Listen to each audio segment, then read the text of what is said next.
Hello കൂട്ടുകാരെ, എല്ലാവർക്കും പുതിയ വീഡിയോയിലേക്ക് സ്വാഗതം.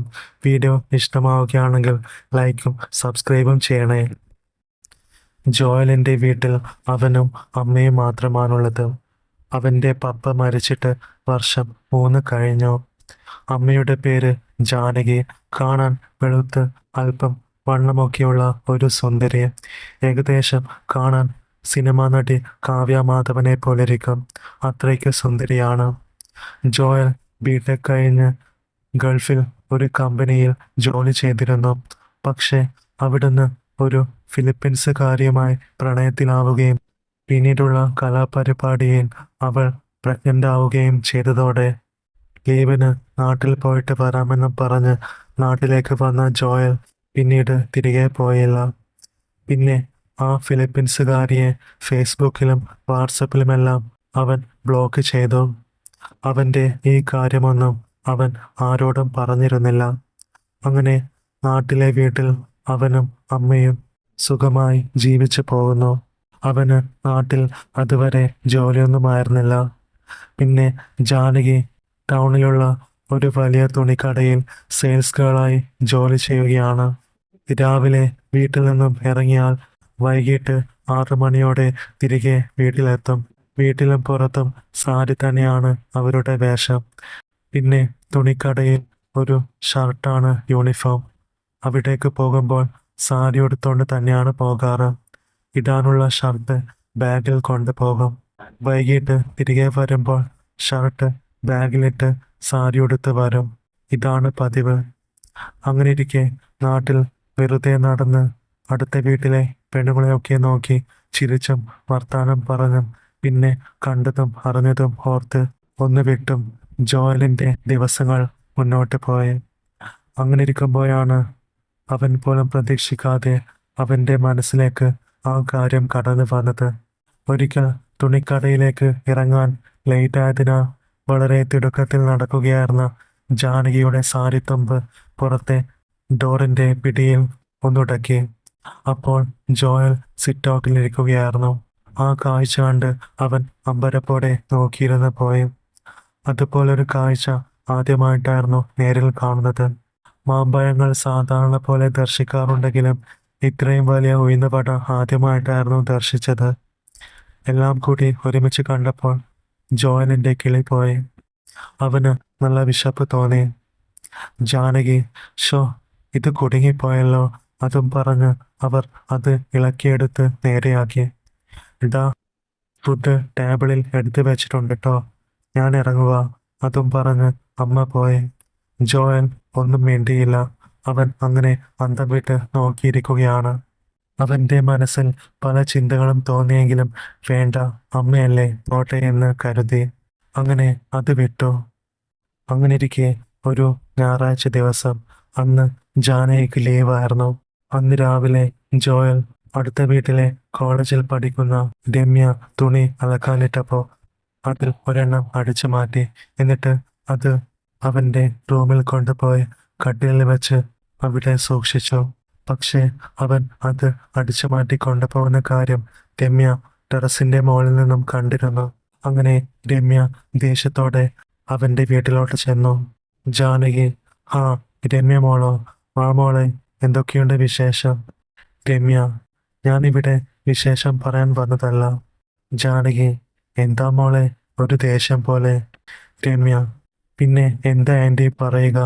ജോയൽ ചേട്ടൻ്റെ പണി കണ്ടായിരുന്നോ? ജാനകി, എന്താ മോളെ, എന്തു പറ്റി? രമ്യ, ജോയൽ ചേട്ടൻ എൻ്റെ അത് അടിച്ചു മാറ്റി ഇങ്ങോട്ട് കൊണ്ടുവന്നു. അത് കേട്ടതും ജാനകി ഞെട്ടി. ജാനകി, അവനോ? ഏയ്, അവൻ അങ്ങനെയുള്ള ആളല്ലല്ലോ. മോൾക്ക് ആള് മാറിയതാവും. രമ്യ, അല്ല ആൻറ്റി, ഞാൻ എൻ്റെ കണ്ണുകൊണ്ട് കണ്ടതല്ലേ, പിന്നെ എങ്ങനെയാ മാറുന്നേ? ജാനകി, എന്നാ വാ, നമുക്ക് ഇത് ഇപ്പോൾ തന്നെ തീർത്ത് കളയാം. അതും പറഞ്ഞ് ജാനകി അവളെയും കൂട്ടി അവൻ്റെ മുറിയിലേക്ക് ചെന്നു. അങ്ങനെ അവർ അവൻ്റെ മുറിയിൽ കയറിയപ്പോൾ കണ്ട കാഴ്ച, അത് അവിടെ കട്ടിലിൽ വെച്ച് അതിനോട് കിന്നാരം പറഞ്ഞിരിക്കുന്ന ജോയലിനെയായിരുന്നു അവർ അവിടെ കണ്ടത്. ജോയൽ, എന്താ മോളൂസേ, നീ എന്ത് സുന്ദരിയാ, എനിക്ക് ദേ ഇതും പിന്നെ എല്ലാം എനിക്ക് തരുമോ? എന്താ നീ ഒന്നും മിണ്ടാത്തെ? ഇങ്ങനെയൊക്കെ അതിനോട് താലോലിച്ചും കൊഞ്ചിച്ചും പറയുന്നത് കണ്ടപ്പോൾ ജാനകിയും രമ്യയും അത്ഭുതത്തോടെ അങ്ങനെ നോക്കി നിന്ന് പോയെ. പെട്ടെന്ന് രമ്യയ്ക്ക് ചിരി വന്നു. അവൾ ചിരിയടക്കാൻ പ്രയാസപ്പെട്ടു. പിന്നെ പൊട്ടിച്ചിരിച്ചു. അത് കേട്ട് അവൻ ഞെട്ടി ചാടി എണീറ്റു. തൻ്റെ മുന്നിൽ അമ്മയും രമ്യയും നിൽക്കുന്നത് കണ്ടപ്പോൾ അവനാകെ ചമ്മി നാറി. ജാനകി ദേഷ്യത്തോടെ കണ്ണുരുട്ടി നോക്കിക്കൊണ്ട് പറഞ്ഞു, ദാ ആ കൊച്ചിൻ്റെ അത് കൊടുക്കടാ. ഇതൊക്കെ എടുത്തിട്ടാണോ നിന്റെ പിള്ളകളി? അമ്മ അങ്ങനെ പറഞ്ഞപ്പോൾ ജോയൽ വേഗം അത് തലയണ കൊണ്ട് മറക്കാൻ ശ്രമിച്ചു. ജാനകി ദാ അങ്ങോട്ട് മാറി നിൽക്കടാ എന്നും പറഞ്ഞ് അത് എടുക്കാൻ ശ്രമിക്കവേ ജോയൽ തടയാൻ ശ്രമിച്ചു. ജോയൽ, അമ്മേ, ഇത് എന്റേതാ, അല്ലാതെ ഇവളുടെ ഒന്നുമല്ല. അതും പറഞ്ഞ് അവൻ അത് തട്ടിപ്പറിക്കാൻ ശ്രമിച്ചപ്പോൾ ജാനകി അവനെ തള്ളി മാറ്റി. ഒന്ന് അടങ്ങിയിരിക്കടാ, കൊച്ചു പിള്ളേരെ പോലെ വാശി കാണിക്കാതെ. അതും പറഞ്ഞ് അത് വാങ്ങിയിട്ട് രമ്യയ്ക്ക് കൊടുത്തു. അപ്പോഴും രമ്യ പൊട്ടിച്ചിരിക്കുകയായിരുന്നു. അങ്ങനെ പിറ്റേന്ന് രാവിലെ അമ്മ ജോലിക്ക് പോയപ്പോൾ ജോയൽ വീടും പൂട്ടി ഇറങ്ങി. ഇടയ്ക്കിടയ്ക്ക് അവനിങ്ങനെ വായി നോക്കാൻ ഇറങ്ങാറുള്ളതാണ്. അങ്ങനെ അണിഞ്ഞൊരുങ്ങി അവൻ നേരെ ബസ് സ്റ്റാൻഡിലോട്ട് പോയി. അവിടെ കോളേജിൽ പോകാൻ വേണ്ടി കാത്തു നിൽക്കുന്ന കുറെ പെൺപിള്ളേരെ കണ്ടപ്പോൾ അവൻ അങ്ങനെ നോക്കി നിന്നു. ജോയലിന്റെ വായും പൊളിച്ചുള്ള നോട്ടം അവിടുന്ന് വേറെ ഒരാൾ കാണുന്നുണ്ടായിരുന്നു. അത് മറ്റാരുമല്ല, രമ്യ തന്നെയായിരുന്നു. അവന്റെ നോട്ടവും മുഖത്തെ ഭാവവും പിന്നെ ഇന്നലത്തെ കാര്യവുമെല്ലാം ഓർത്ത് രമ്യയ്ക്ക് ചിരി വരാൻ തുടങ്ങി. അവൾ അവിടുന്ന് തന്നെ അവനെ നോക്കി ചിരിച്ചു. പക്ഷേ ജോയൽ ഇതൊന്നും കാണുന്നുണ്ടായിരുന്നില്ല. അവൻ കുറച്ച് അകലെയായിട്ടാണ് നിൽക്കുന്നത്. രമ്യ ചിരിക്കുന്നത് കണ്ടപ്പോൾ അവളുടെ കൂടെ ഉണ്ടായിരുന്ന 3 കൂട്ടുകാരികൾ ചോദിച്ചു, ഡി, നീ എന്തിനാ ഇങ്ങനെ ചിരിക്കുന്നേ? ആരെ നോക്കിയാ ചിരിക്കുന്നേ? വല്ല ലൈനും സെറ്റായോ? രമ്യ, അതൊന്നുമല്ലടി, ദേ നീ ആ ചേട്ടനെ കണ്ടോ? അതും പറഞ്ഞ് അവൾ അവനെ ചൂണ്ടിക്കാണിച്ചു കൊടുത്തു. അങ്ങനെ രമ്യ എല്ലാ കാര്യങ്ങളും അവരോട് പറഞ്ഞു. അപ്പോൾ അവരും ചിരിക്കാൻ തുടങ്ങി. അവിടെ നിന്നും മനസ്സമാധാനത്തോടെ വായി നോക്കുമ്പോൾ പെട്ടെന്ന് പെൺപിള്ളേരുടെ കൂട്ടച്ചിരി കേട്ടപ്പോൾ ഇതെന്താ സംഭവം എന്നറിയാനായി ജോയൽ അങ്ങോട്ടും ഇങ്ങോട്ടും നോക്കി. പെട്ടെന്നാണ് അവൻ 4 പേരെ കണ്ടത്. ആഹാ, ഇവിടെയുമുണ്ടോ പെൺപിള്ളേര്? കുറച്ചു നേരം ഇവരെ നോക്കി നിൽക്കാം എന്നും ചിന്തിച്ച് അവൻ അങ്ങനെ നോക്കി നിന്നപ്പോൾ പെട്ടെന്ന് അവരുടെ ഇടയിൽ രമ്യയെ കണ്ടു. അത് കണ്ടതും അവൻ ആകെ ചമ്മി. അപ്പോൾ ഇവൾ തൻ്റെ കാര്യം അവരോട് പറഞ്ഞു കൊടുത്തിട്ടുണ്ടാകും.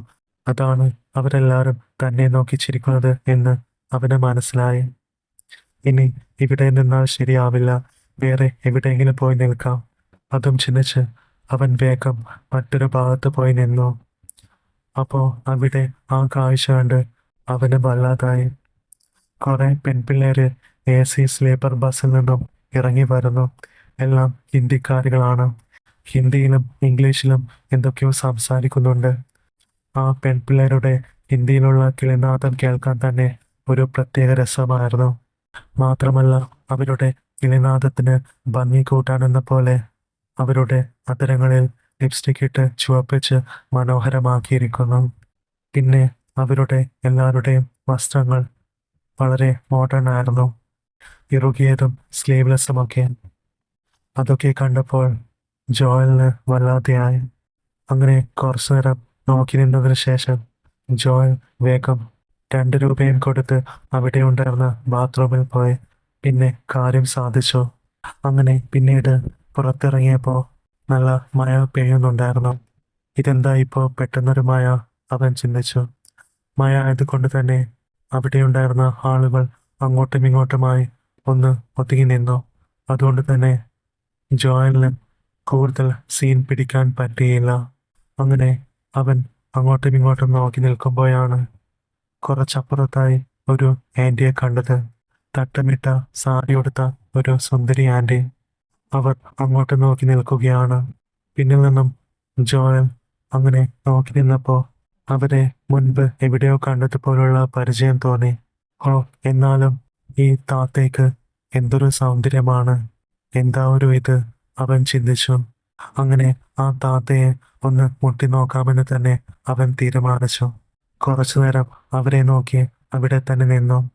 പെട്ടെന്ന് ആ താത്ത ഒരു ബസ്സിൽ കയറുന്നത് കണ്ടപ്പോൾ അവനും വേഗം ആ ബസ്സിൽ തന്നെ കയറി. സീറ്റൊന്നും ഒഴിവുണ്ടായിരുന്നില്ല. അതിനാൽ ആ താത്ത കമ്പിയും പിടിച്ച് അവിടെ നിൽക്കുകയാണ്. അങ്ങനെ ജോയലും കമ്പിയും പിടിച്ച് അവിടെ നിന്നു. ഞെരുങ്ങി അവൻ ആ താത്തയുടെ പിന്നിലായി തൊട്ടടുത്തെത്തി. അങ്ങനെ ബസ് കുറച്ചു ദൂരം ഓടിയപ്പോൾ ബസ്സിലെ ആളുകളുടെ എണ്ണം കൂടിക്കൂടി വന്നു. അപ്പോൾ ജോയലിന് സന്തോഷം തോന്നി. കാരണം തനിക്കും അത് തന്നെയാണല്ലോ വേണ്ടത്. എന്നാലല്ലേ പരിപാടി നടക്കൂ. അങ്ങനെ നല്ല തിക്കും തിരക്കുമായപ്പോൾ ജോയൽ കലാപരിപാടി തുടങ്ങി. അങ്ങനെ തട്ടിയും മുട്ടിയും അങ്ങനെ ഒരു വല്ലാത്ത ഗന്ധമായിരുന്നു അവർക്ക്. ജോയലിന് അതിഷ്ടമായി. അങ്ങനെ ബാക്കി പരിപാടി കൂടി ജോയൽ പുറത്തെടുത്തു.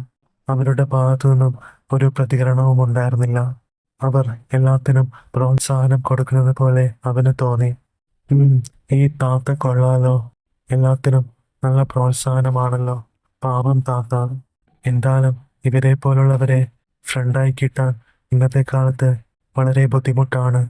അപ്പൊ പിന്നെ ഇവരെ അങ്ങനെ കൈവിടുന്നത് ശരിയല്ല. നല്ല മനസ്സുള്ള താത്തയല്ലേ. എന്തായാലും ഇവരുടെ പിന്നാലെ പോകാം.